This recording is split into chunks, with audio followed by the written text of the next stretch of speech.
Hello students, welcome to my YouTube channel. हम लोगों ने एक नई सीरीज स्टार्ट कर रखी है CSIR PYQs। तो अगर आपको अपना पेपर क्लियर करना है 100%, आप बिल्कुल सीरियस अपने पेपर के लिए, तो आपको PYQs करने ही पड़ेंगे। और आप डेली बेसिस पे PYQs करें, इससे बेस्ट है ही नहीं। JRF निकालना है, JRF करना है तो PYQs करने होंगे, ठीक है।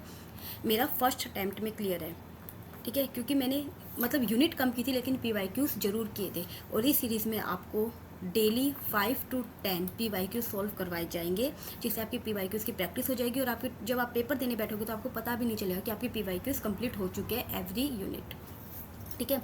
तो ये हम करें 2015 के क्वेश्चन है और ये पार्ट बी में आए हुए हैं, ठीक है। लाइन वाइज चल रहा है, 51 क्वेश्चन पे पहुंच चुके हैं। और आपको पीछे के क्वेश्चन देखने हैं तो आप यूट्यूब चैनल पे मेरे देख सकते हैं। तो देखिए क्वेश्चन नंबर 51, हमें एक चार्ट दिया हुआ इनहेरिटेंस का। इसके अंदर मेल और फीमेल दोनों क्या है, डिजीज है। हमें बताना है ये कौन सी डिजीज है, ऑटोसोमल डोमिनेंट है, ऑटोसोमल रिसेसिव है, एक्स लिंक्ड है या सेक्स लिंक्ड है, ठीक है, सेक्स लिमिटेड है। तो देखो बच्चों, सिंपल सी चीज़ है पेडिग्री एनालिसिस करने की। अगर हर जनरेशन में डिजीज़ दिखाई दे रही है तो एक चीज़ समझ लेना कि ये किसका एग्जाम्पल है, डोमिनेंट का। स्किप करते तो वो रिसेसिव का है, 99% यही चांसेस होते हैं। और वो देखो मेल और फीमेल में है तो वो कौन सा होता है, ऑटोसोमल। स्पॉस, अगर ये एक्स लिंक्ड होता, स्पॉस करो और इस पर डिजीज़ होती, तो ये कभी अपने बेटे को, अपने सन को ट्रांसफ़र कर सकता है डिजीज़? नहीं, ये किसको करता है, डॉटर को। तो ये एक्स लिंक तो हो ही नहीं सकती। ये कौन सी होगी, ऑटोनोमस। ये मेल और फीमेल दोनों में, मेल से मेल में ट्रांसफर हो रही है, तो ये कौन सी हो गई, ऑटोनोमस। और हर जनरेशन में दिखाई दे रही है तो डोमिनेंट, तो it is example of autosomal dominant. The next question is mutation is X lead to the lethality. अगर एक्स जीन के अंदर म्यूटेशन कर दी तो ये कह रहा है वो हैप्लॉइड ऑर्गेनिज्म है, उसकी डेथ हो जाती है, ठीक है। तो हम उसका कैसे पता लगाए, उस एक्स जीन का फंक्शन। जो अगर मान लो तो एक्स जीन बहुत इंपॉर्टेंट है, बहुत एसेंशियल है, क्योंकि अगर इसका लॉस ऑफ फंक्शन हो गया तो हैप्लॉइड ऑर्गेनिज्म मर सकता है। और हैप्लॉइड कॉपी के पास 1 ही कॉपी है, तो हम रिसेसिव म्यूटेंट यूज़ ही नहीं कर सकते। रिसेसिव म्यूटेंट का तो केस ही हटा दो यहाँ से, ठीक है। अब ये देखो यहाँ पे हम क्या यूज़ करते हैं, टेम्परेचर सेंसिटिव, क्योंकि ये जीन ऐसे होते हैं एक पर्टिकुलर टेम्परेचर पे ही काम करते हैं। और अगर हमें टेम्परेचर, रिस्ट्रिक्टेड टेम्परेचर होता है, अगर हमने ये दे दिया तो वो काम करेंगे, वरना नहीं करेंगे। तो हम टेम्परेचर शिफ्ट करके हम उसका पता लगा सकते हैं। तो क्या हो गया, temperature sensitive. The next question is which of the following statement about evolution. Evolution के बारे में कौन सी स्टेटमेंट ट्रू नहीं है, ध्यान रखना, नहीं है बतानी, okay. Evolution the product of, बिल्कुल सही बात है, नेचुरल सिलेक्शन का प्रोडक्ट है। प्रोकैरियोट्स इवॉल्व करते हैं फास्टर देन यूकैरियोट्स, बिल्कुल सही बात है, क्योंकि प्रोकैरियोट्स बैक्टीरिया 20 मिनट्स में नेक्स्ट जनरेशन ले आता है और हमारे 20 ईयर्स लग जाते हैं नेक्स्ट जनरेशन आने में। तो ठीक है, तो प्रोकैरियोट्स इवॉल्व, तो ये बात सही है, वो इवॉल्व फास्टर करते than eukaryotes. Evolution need not always to fit for best, ठीक है, इसमें फिट बनते हैं, बेटर नहीं बनते, फिट बनते हैं, ठीक है। इवोल्यूशन इज गोल, ये मतलब ये पॉइंट तो देखते ही समझ में आ रहा है, हमें तीनों पॉइंट देखने की जरूरत ही नहीं थी कि इवोल्यूशन इज गोल ओरिएंटेड। कभी भी इवोल्यूशन का गोल ओरिएंटेड नहीं होता, ये डायरेक्शन लेस होता है कि ये कैसे भी इवॉल्व हो सकता है। हमें ये कभी भी ये गोल नहीं होता कि इसको ऐसा ही बनना इवॉल्व होकर, ये गोल ओरिएंटेड नहीं होता। तो ये बात क्या है, नॉट ट्रू। तो हमारा जो नॉट ट्रू फाइंड आउट करना था, तो बी ऑप्शन इज करेक्ट।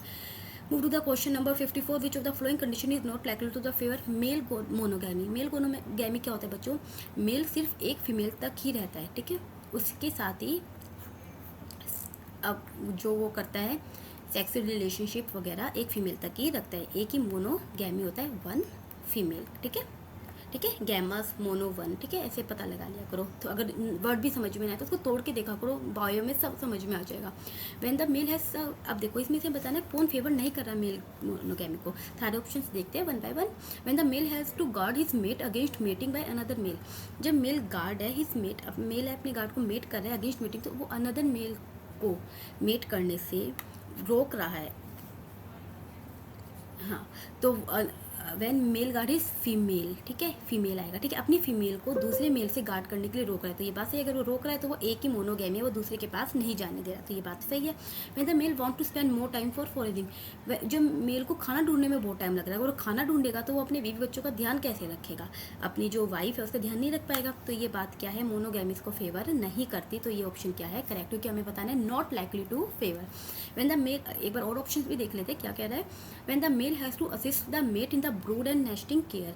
जब वो ब्रूड और नेस्टिंग केयर कर रहा है तो साफ ही दिखाई दे रहा है कि वो अपने बीवी बच्चों का ध्यान रख रहा है। व्हेन द फीमेल गार्ड और mate again seeking other female, जो फीमेल गार्ड है अपनी मेट का ध्यान रख रही है कि वो अदर फीमेल के पास ना जाए। अगर वो अदर फीमेल के पास जाएगा तो वो मेल मोनोगैमस हुआ ही नहीं, फीमेल ध्यान रखने की वो ना जाए, तो ये बात भी इसको फेवर कर रही है। कौन सी बात फेवर नहीं कर रही? जब मेल फॉरेनिंग कर रहा है, ढूंढ रहा है खाना, तो ये बात फेवर नहीं कर रही, तो option B is correct. Move to the next question. The origin diversification of angiosperm were during which geological period.